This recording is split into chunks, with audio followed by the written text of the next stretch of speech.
दिल हमारे एक, एक ही है हमारी जान। हिंदुस्तान हमारा है, हम हैं इसकी शान। जान लुटा देंगे वतन पे, हो जाएंगे कुर्बान। इसलिए हम कहते हैं, मेरा भारत महान। मेरे प्यारे बच्चों, आज की ऑनलाइन क्लास में आपका स्वागत है। बच्चों, आप समझ गए होंगे कि आज का हमारा विषय क्या है। आज हम साक्षी का पाठ 13, जिसका शीर्षक है हमारा भारत, पढ़ेंगे। जननी जन्मभूमिश्च स्वर्गादपि गरीयसी, अर्थात जननी और जन्मभूमि स्वर्ग से भी बढ़कर है।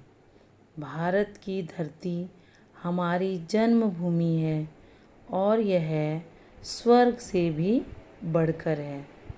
यह ऐसा महान, पवित्र, सुंदर और गौरवशाली देश है जहाँ देवता भी जन्म लेने के लिए लालायित रहते हैं। हिमालय से हिंद महासागर और असम से कच्छ तक विस्तृत यह भूखंड भौगोलिक, ऐतिहासिक, भौतिक, सांस्कृतिक और कलात्मक सभी दृष्टि रूपों में संसार के अन्य सभी देशों से निराला और अद्वितीय है। इसका पुराना नाम आर्यव्रत है। बच्चों, दुष्यंत और शकुंतला के प्रतापी पुत्र भरत के नाम पर ही हमारे देश का नाम भारत पड़ा। हिंदू बहुल होने के कारण इसे हिंदुस्तान कहा गया है। अंग्रेजी में इसे इंडिया कहा जाता है। यह एक कृषि प्रधान देश है। कृषि प्रधान का मतलब होता है बच्चों, जहाँ खेती बाड़ी ज़्यादा होती हो। सचमुच भारत एक अद्भुत देश है। अद्भुत का अर्थ है अनोखा देश है। बच्चों, अब आगे पढ़ते हैं।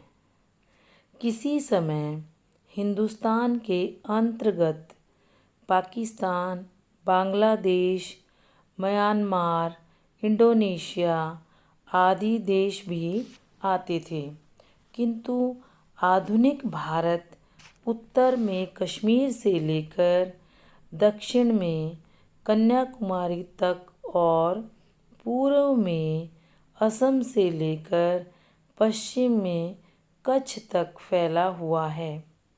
उत्तर में हिमालय भारत माता के सिर पर हिम मुकुट के समान सुशोभित है तथा दक्षिण में हिंद महासागर इसके चरणों को पखारता है। पुण्य सलील गंगा, यमुना, कृष्णा, कावेरी, नर्मदा, रावी, ताप्ती, सतलुज, ब्यास, ब्रह्मपुत्र, गोदावरी आदि नदियाँ अपने पवित्र जल से इसे सींचती हैं। सहस्त्रों पर्वत, निर्झर वन उपवन, हरे भरे मैदान और समुद्र तट इसकी शोभा बढ़ाते हैं। धरती का स्वर्ग कहा जाने वाला कश्मीर भारत में है और संसार की सबसे ऊंची चोटी माउंट एवरेस्ट इसके पड़ोस में है। जलवायु की दृष्टि से यह देश विश्व में सर्वोत्तम है। यहाँ वसंत, ग्रीष्म, वर्षा, शरद, शिशिर और हेमंत आदि 6 ऋतुएं विविध दृश्य तथा सौंदर्य चित्र प्रस्तुत करती हैं। मेरे प्यारे बच्चों, इस पैराग्राफ में भारत के पड़ोसी देशों के नाम बताए गए हैं और भारत के क्षेत्रफल को बताया गया है कि वह कहाँ से कहाँ तक फैला हुआ है।